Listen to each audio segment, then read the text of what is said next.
Thank you, Madam Speaker. So before you were so rudely interrupted by the member for New Westminster Burnaby, to allow me an opportunity to rise and speak on behalf of my residents of the riding of Calgary-Shepherd on a report on which I was briefly on the Public Accounts Committee as chair of the said committee. It's report number 8, the Pandemic Preparedness and Surveillance. I'm just going to ask members who are having conversations to please take their conversations out so that we can really hear what the honourable member has to say. The honourable for Calgary-Shepherd. Thank you, Madam Speaker. I noticed the same members continuing the chattering in the corner of the House. So as I was saying, this is report number 8, the Pandemic Preparedness Surveillance, and most importantly, of great interest to me because this is the day, in fact, it'll be an opposition supply day, and border control measures. We know now from public media reports and both from statements by the incoming U.S. administration that will be swearing its oath next month in January, that the border measures in Canada are of great interest to them, that the fact that we have such lax border measures, they're concerned about border measures on 2 primary issues, and I want to demonstrate to the House how it's connected to this important report, because in the previous situation where border measures were found to be lacking, both by the Auditor General when she reviewed the conduct of the Public Health Agency of Canada and reviewed the conduct of the CBSA. She found it was lacking in a different national emergency at the time related to the pandemic and what was done at the time, including the government response to that particular report. I do have a Yiddish proverb, like I always do, Madam Speaker.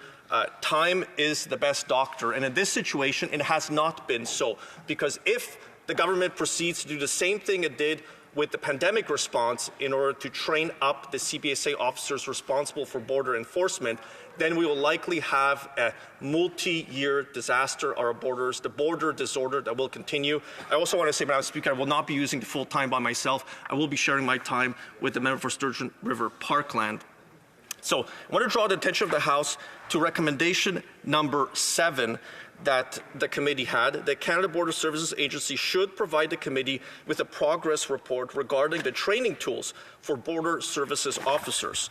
And if you go into the report and the response that the government presented to the House, I want to again draw the attention of the House to this progress report. It said at the time that CBSA had established a process to monitor decisions made by border services officers as they relate to the application of public health policies, and it goes on and on and on to explain a case management system, an order and counsel system. It had developed training tools. It had developed all types of interesting policy health guidelines that were supposed to make it easier at the border for CBSA officers to monitor and apply the rules for people entering the country. I'll draw the attention of the House down to a few of the bottom points. It said that CBSA College in Rigaud, Quebec, had updated their training modules on legislation and resources to include teaching points specific to the orders in council and the application to their job. They had a part here, additional training tools for officers having been created in the form of job aids that provide scenarios regarding various quarantine exemptions of non-discretionary travel that officers can reference when making a decision. Now, we know from public reporting, we know both from the American incoming administration that the 2 primary issues that they're worried about, the border disorder caused by the Liberal government, is fentanyl and opioid trafficking across our border, the smuggling that is going on almost seemingly unabated. And the second part is the immigration visa disorder that the Liberals have created as well over the past 9 years. Why is this important? We know that 47,000 Canadians have now died from the radical liberalization of hard drugs that this Liberal government has conducted, this experiment over the past 9 years. That's a 200% increase of such deaths compared just to 2016. Now, media is not in a vacuum. Information and facts don't exist in a vacuum. And the incoming administration has been paying attention. They've seen those same numbers. They have an opioid crisis in their country, and they are looking to their neighbors on both sides, both as they're going to increase enforcement, that they want this government to increase enforcement at the border. If we look at the previous time there was a major crisis, they were slow to react. Because if all they're going to do is training modules, if all they're going to do is have pieces of paper informing officers at the border of what they should be looking at, then we are going to be far, far behind of what our neighbors expect us to do. We know that since 2024, over 80% of accidental opioid deaths involve fentanyl, primary fentanyl.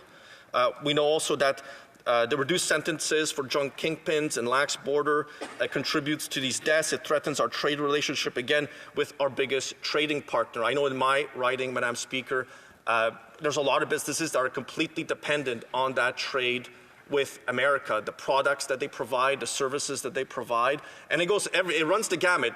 You would think that it would be mostly oil and gas, which of course it is, but I also have companies in my riding that do things that would be considered on the higher end, such as the refurbishment of small aircraft, small Cessna aircraft are refurbished for the American market. It is done by companies in my riding. You know, recently, Madam Speaker, a major new construction center opened just east of my riding, in the riding of Bow River, that will now be making new firefighting equipment. Firefighting aircraft, the DHC series of aircraft, will again be made by de Havilland right in Calgary. Some of those parts companies are located in the industrial areas of my riding. They are dependent on the American market in order to ensure that they will have future contracts. A lot of European countries have purchased these aircraft, but also the American market is incredibly important.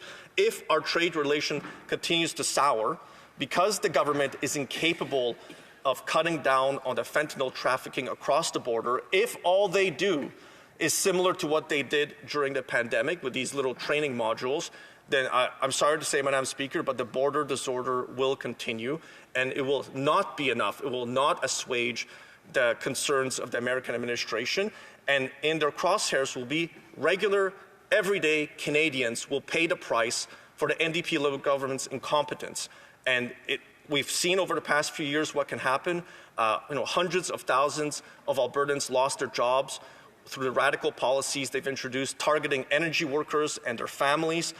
We can't risk losing tens of thousands of more jobs in my riding, but also in Calgary and Edmonton, all across Western Canada, and in fact anywhere in Canada, because the NDP Liberals are simply too slow to act when they hear serious, logical concerns over what's going on with fentanyl traveling in Canada. We know that CSIS has also found that synthetic drugs are increasingly being produced in Canada using precursor chemicals largely sourced from the People's Republic of China, and it's identified more than 350 organized crime groups actively involved in the domestic illegal fentanyl market. So why do I mention that, Madam Speaker? Well, I also happen to be the Vice Chair of the Canada-China Committee, and that committee, at the call of the chair now, has not met twice. And as far as I know, there is no meeting set for next week, which means there's 3 meetings now cancelled where we could be looking at issues like this. That committee's mandate is to look at the Canada-China relationship. Well, the fact that all these precursors are coming from the PRC and entering our country seemingly without a lot of customs controls or border controls being applied. This is not to blame the CBSA. Those agents are doing the best job they possibly can under the circumstances. But if all they're being offered is training modules and little OICs, then their hands are really tied. And I'm sure that if you go see rank and file members, they will be just as frustrated as we are on this side that we have such lax border controls for these precursors. And the Liberals have kept cancelling that meeting of the Canada-China Committee that should be meeting to talk about issues like fentanyl smuggling across the border, like precursors coming into Canada, because we know that American administration is concerned, but we should be concerned. Tens of thousands of Canadians have died because of the opioid fentanyl crisis. So why shouldn't we? Furthermore, we're not the only ones saying it too. There are police chiefs across Canada, like the London police chief, who has said that thousands of deaths have happened and confirmed that the taxpayer-funded hard drugs that the NDP Liberals have supported are being diverted to communities across Canada. In fact, over 30,000 hydromorphone pills were seized in 2023, with most being diverted from the so-called safe supply programs. He went on later to say that Canadians are, quote, being targeted by criminals who exchange these prescriptions for fentanyl, exacerbating addiction and community harm. Like a lot of this, Madam Speaker, is related to this original report. See, from one crisis, they lurch from one crisis to the next crisis. So, we have a border disorder today. We have a crisis at the border. We know this. We have an American administration that is now focused and interested in the wrong way by what the NDP-Liberals have done over the past few years, and it have exacerbated the problem. And if we look at past conduct as future conduct, what we see now is things are going to get worse next year for the residents of my riding and residents of all of our ridings, Madam Speaker. That's why I've moved this report today. It's important. It's substantive. We need to debate this issue, Madam Speaker. We need to get to the bottom and have a better way of ending the border disorder that the NDP-Liberals have caused. Thank you, Madam Speaker. Questions and comments on our Parliamentary Secretary of the Government House Leader? Yes, thank you, Madam Speaker. You know, it's truly amazing. The member talks about border disorder when, in fact, the leader of the Conservative Party today was a member of the Stephen Harper cabinet when they made drastic cuts of staff and significant financial resources to Canada's border control agency, Madam Speaker.